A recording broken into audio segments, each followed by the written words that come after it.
Rhoda by Timothy Patrick Kimmel Jr. Chapter 12 Tunnels Continued.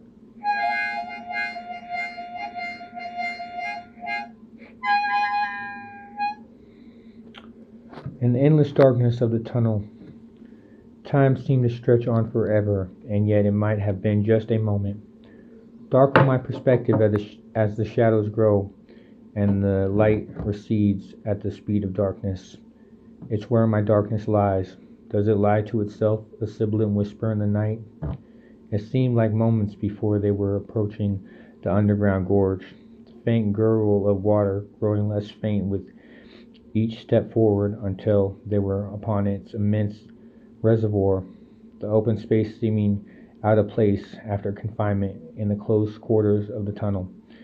The bridge was just a wide stick, little less in girth than the tunnels themselves, that some enterprising rats had drugged there and placed across the gap, but it might as well have been like Near Island Bridge to the rhododendron rats in its ingenuity and architectural proficiency. Coming towards the crossing, there was a sudden commotion, and Tim was thrown roughly backward, hitting his head on the ceiling of the tunnel entrance and being knocked out in the process.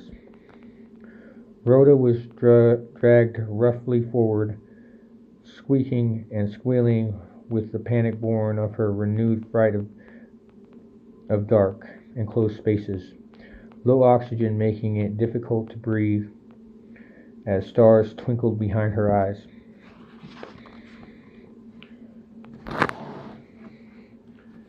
Tim awoke with water lapping his tail and toes into wakefulness, immediately worrying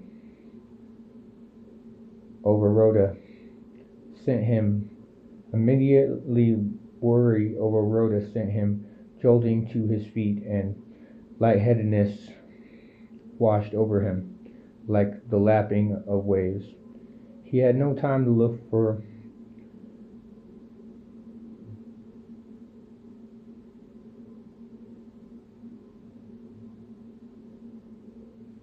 clues to her whereabouts before the tunnel flooded. So, shrugging off another wave of dizziness, headed back the way they had come, water deepening around his legs all the while, reaching as far as his shoulders before holding fast and finally starting to recede.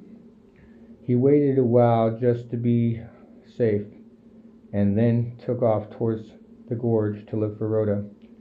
Hungry, he found some drowned worms along the way and feasted on a traditional rhododendron wrap meal of worm grub.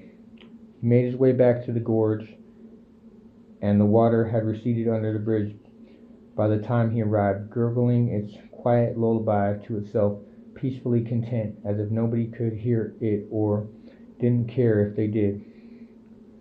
He paused for a moment to collect his wits and contemplate his next move. He knew instinctually that whomever had taken Rhoda must have a base of operations around where he was, and so had heard them coming along the tunnel, planning the ambush with plenty of time for preparation and a successful execution because of the advance warning given them by Tim and Rhoda's scrapes and footfalls. There was really only one possibility the old tunnel system offered, and that was the nest set aside in case of emergency flooding, a passage off to the right on his side of the bridge that rose slowly and steadily upward once set upon. He had only been there once as a much younger rat when his dad, River Rat, had shown him the tunnel system years before, warning him of the dangers of flooding and why the nest was established to begin with. He remembered a large round room big enough to host a whole family of rats, dry with evidence of flooding in a very distant past. It hasn't flooded this far up in a long time, his dad told him, but be careful anyway, because it was meant to be used as a means of last resort and nothing more. He remembered nodding in the darkness, forgetting his dad could not see his actions. Yet his dad seemed to know anyway, picking up on his body language with that innate sensitivity rats have that in humans is known as emotional sensitivity and often referred to as being an empath. He set out to the right, gingerly and silently creeping along the incline to the nest on silent rat feet, careful not to give himself away with the scraping of his tail, which had no doubt alerted the marauders to their presence and caused this whole fiasco from the get-go. Tim crept up the incline slowly, ever since alert, his highly in-tune proximity sense letting him see without sight and guiding him steadily forward towards the nest. There was no doors, or of course, this tunnel system having been dug out by rhododendron rats with their sturdy and strong little digging hands, clawed fingernails perfect for tilling the earth. Tim peered around the opening that was the entrance to the nest, nose twitching expectantly. Rhoda was huddled in a corner of the round room, awake and unhurt seemingly, withdrawn into herself. Opposite her, and to the left of the entrance, was a strange sight. A huge rat being curtailed to by a modestly sized vole who looked tiny in comparison to the king rat. "Rat King," the vole squeaked.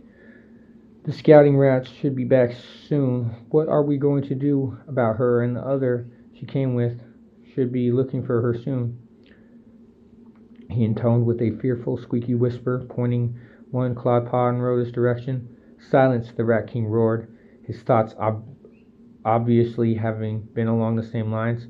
He didn't like his slaves or underlings questioning him or reading his mind. Tim knew he had to act fast before the reinforcements came.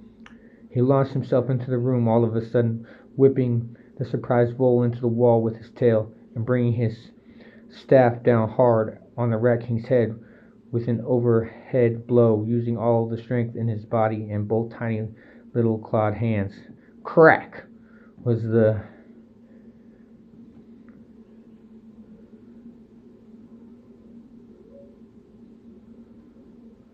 only sound, seconds seeming to stretch into minutes, but impossible to tell, as he rushed Rhoda out of the nest and back down the passageway they had come.